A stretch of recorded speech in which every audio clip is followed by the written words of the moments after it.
ಸಂಚಾರ ನಿರ್ವಹಣೆ ಹಾಗೂ ರಸ್ತೆ ಸುರಕ್ಷತಾ ಕಾರ್ಯಕ್ರಮದ ಅಂಗವಾಗಿ ಗುರುವಾರ ಗುಂಡ್ಲುಪೇಟೆ ಪೊಲೀಸ್ ಠಾಣಾ ವ್ಯಾಪ್ತಿಯ ರಸ್ತೆ ಸುರಕ್ಷತೆ ಬಗ್ಗೆ ಜಾಗೃತಿ ಕಾರ್ಯಕ್ರಮವನ್ನು ನಡೆಸಲಾಯಿತು. ಜಾಗೃತಿ ಜಾಥಾಗೆ ಚಾಲನೆ ನೀಡಿ ಮಾತನಾಡಿದ ಡಿವೈಎಸ್ಪಿ ಲಕ್ಷ್ಮಯ್ಯ, ವಾಹನ ಚಲಾಯಿಸುವವರು ತಮ್ಮ ಸುರಕ್ಷತೆಯ ಜೊತೆಗೆ ರಸ್ತೆಯಲ್ಲಿ ಸಂಚಾರ ಮಾಡುವವರ ಸುರಕ್ಷತೆ ಕುರಿತಾಗಿಯೂ ಎಚ್ಚರಿಕೆಯಿಂದ ಇರಬೇಕು ಎಂದು ಸಲಹೆ ನೀಡಿದ್ದಾರೆ. ಪ್ರತಿಯೊಬ್ಬರು ರಸ್ತೆ ನಿಯಮವನ್ನು ಪಾಲಿಸುವ ಜೊತೆಗೆ ಕಡ್ಡಾಯವಾಗಿ ಹೆಲ್ಮೆಟ್ ಧರಿಸಬೇಕು. ಇದರಿಂದ ಅನಾಹುತಗಳನ್ನು ತಪ್ಪಿಸಬಹುದು ಎಂದು ಸಲಹೆ ನೀಡಿದ್ದಾರೆ.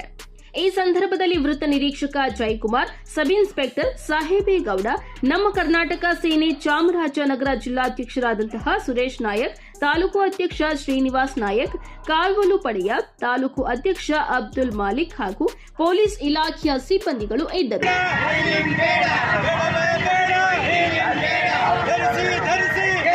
ಧರಿಸಿ